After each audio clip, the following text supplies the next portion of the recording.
நானும் என்னுடைய கண்மணி போட்டல, இப்போ பொன்மணி போட்டோம். பொன்மணி உன் வீட்டுல சட்னியா, என் வீட்டுல சாம்பார்.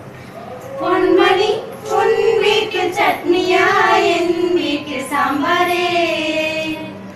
மாவு அரைக்கும் போது உப்பு கறிக்குது, ஆனா ஊத்தணும்னு நினைக்கும் போது தான் தோசை. மாவு கரைக்க நினைக்கையில் உப்பு கறிக்குது, அதை ஊற்ற நினைக்கையில் தோசை கருகுது. கண்மணி அன்போடு காதலன் நான் சுட்ட தோசையே. பொன்மணி உன் வீட்டு சட்னியா, என் வீட்டு சாம்பாரே. மாவு கரைக்க நினைக்கையில் உப்பு கறிக்குது, அதை ஊற்ற நினைக்கையில் தோசை கருகுது. ஓ கண்மணி அன்போடு காதலன் நான் சுட்ட தோசையே.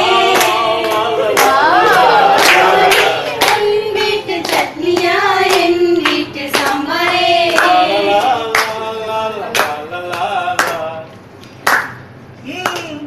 எனக்கு உண்டான தோசை அது தன்னால தீஞ்சு போயிடும். அது என்னமோ தெரியல, என்ன மாயமோ தெரியல, என் தோசை மட்டும் எப்படி தீஞ்சு போகுது.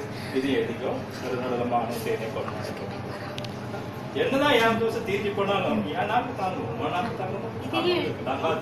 தோசை தோசை இது பசி. என் தோசை தீஞ்சு போச்சுன்னு நினைக்கும் போது எனக்கு அழுகையா வருது. ஆனா நான் சொல்லி என் சோகம் ஒண்ணு தாக்குன்னு நினைக்கும் போது அந்த அழுகை கூட தாக்காலும் நின்றுடுது. மனிதர் உணர்ந்து கொள்ள இது சாதா தோசை அல்ல, அதையும் தாண்டி மசால் தோசை. உண்டான தோசை இங்கு தன்னால தீஞ்சு போன மாயம் என்ன பொன்மானே பொன்மானே. என்ன தீஞ்சு போனாலும் என் நாக்கு தாங்கிக் கொள்ளும், உந்த நாக்கு தாங்காது சென்றேனே. எந்த தோசை தீஞ்சதென்று நான் எண்ணும் போது எனக்கு அழுகை வந்தது.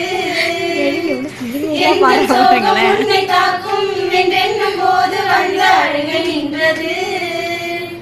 மனிதர் உணர்ந்து கொள்ள இது சாதா தோசை அல்ல, அதையும்